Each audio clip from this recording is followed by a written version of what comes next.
Good evening, dear televiewers. You're watching the 7 p.m. newscast of Essential African Information on Reflets D'Afrique Television. The headlines follows. The Mboskuda Association has announced it will issue to out-of-school children in the Mbororo community in the Adamawa region birth certificates.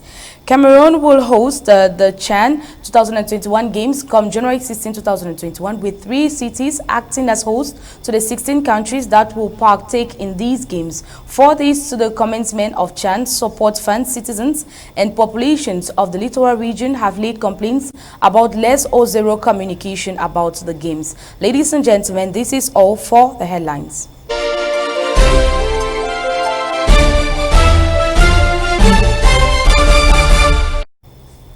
600 is today's number, and it is also the number of birth certificates that the Mboskuda Association has announced it will issue to out-of-school children in the Mbororo community in the Adamawa region.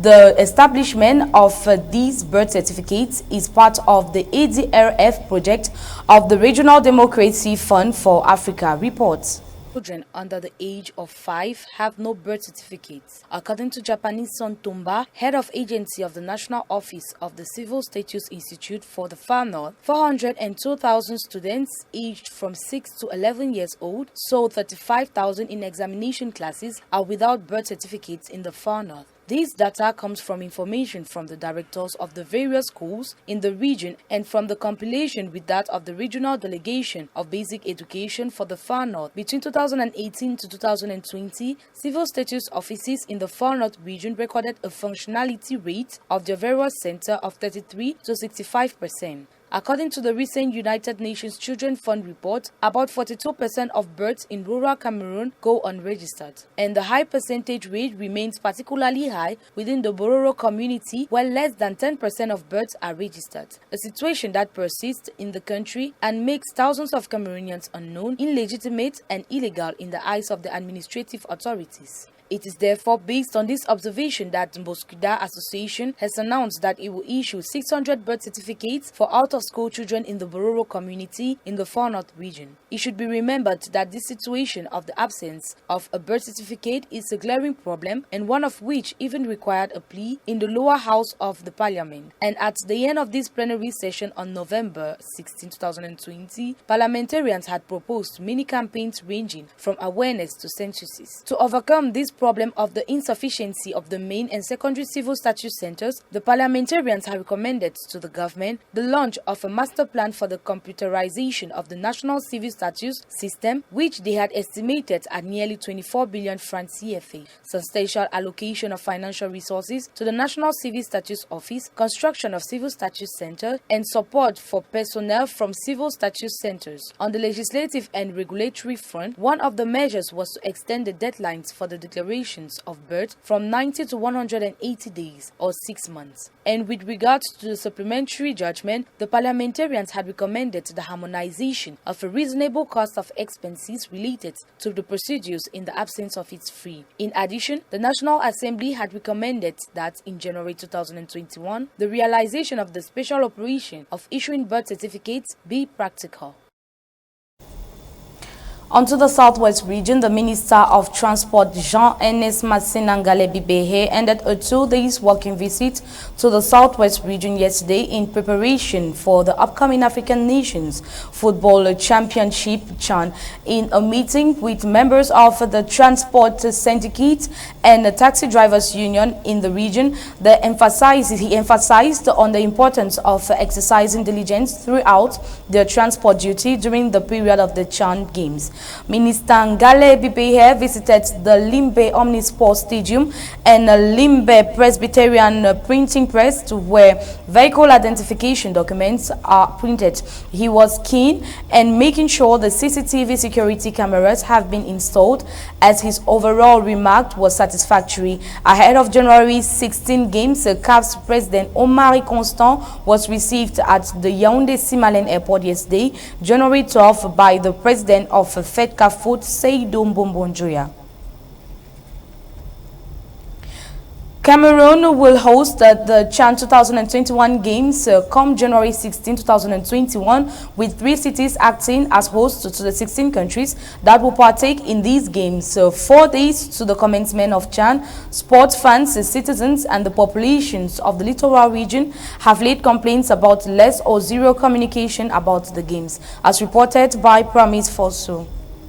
With major streets in the economic capital Douala, which hosts 2 of the stars that will witness the playing of the CHAN Games empty, with no placards, signboards and posters about the upcoming games, civilians are barely unaware that the major event is commencing in less than a week. Streets are dirty, vendors of jersey and flags with other materials, mostly used during these games, are complaining of government's fragile attitude in communicating properly about the games. In recent years, the Lions used to be the choice of the people, and people could sacrifice anything and everything just to watch them play. The situation is different this year as the country hosts the CHAN Games. Fans are complaining of disappointment from the national team and are also blaming the authorities for not caring about the citizens' needs, reasons why zero efforts have been made so far to alert sports fans of the commencing of the game.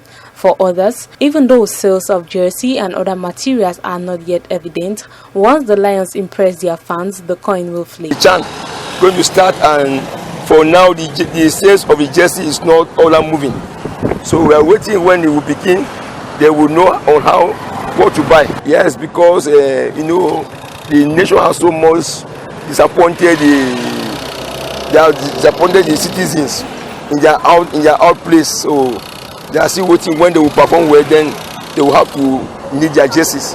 I'm very prepared because when it begins, I will just start to sell the jersey of the Lions. Is the country really ready to host the games? This is the question that many are asking, as the Lions have not been applauded by fans and football experts during their preparatory games, coming last on the classification table with just a point. At the reunification stadium in Bepanda, Douala, Cameroon, works are still ongoing. Road leading to the stadium still remains narrow and untarred. Trash litters the area, with traffic consuming the road.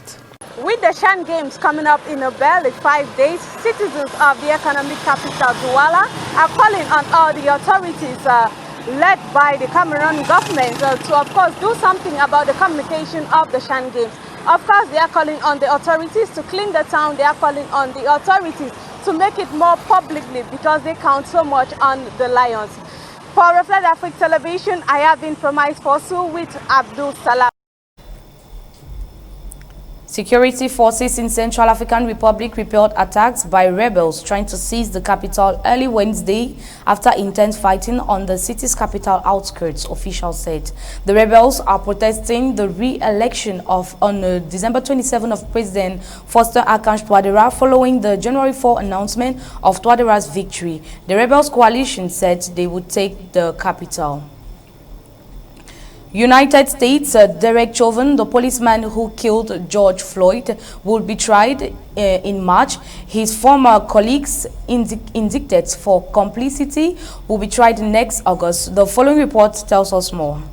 Make justice despite the pandemic. The trial of former white police officer Derek Chauvin, charged with the murder of African-American George Floyd, will be open as scheduled on March 8, but his co-defendants will be tried separately in late August. A judge has ordered in a ruling made public on Tuesday. The prosecution and the defense had requested a postponement of the opening of the trial of the 4 police officers, in particular because of the COVID-19 pandemic. Even in the largest courtroom in Minneapolis, it will be impossible to respect physical distancing rules in the event of a joint trial, admits Judge Peter Cahill in his ruling. However, he ordered that the trial of Derek Chauvin, 44, who had been kneeling for more than 8 minutes on George Floyd's neck on May 25 in the large city of the North, be kept on schedule. His former colleagues Alexander Quinn, Thomas Lane and Tou Tao, accused of complicity, will be tried together from August 23, he added. The 4 men who were asking to be tried separately were all released on bail. The prosecution argued on the contrary for a single trial so as not to increase the trauma on relatives and the cost for taxpayers. In court documents, the defendants pleaded to have used reasonable force in front of a struggling man, but lines of fractures have appeared between them and they seem tempted to blame each other for the tragedy. George Floyd's audio, filmed and uploaded by a passerby, stirring emotion by beyond American borders, and led millions of people to take to the streets of the country to demand police reforms and end of the racial inequalities. This is all for this evening, dear televiewers. Thanks for watching till the end. Le Journal de 20h comes next with Thierry Nyopé. Stay tuned on Reflets D'Afrique Television. Programs are ongoing.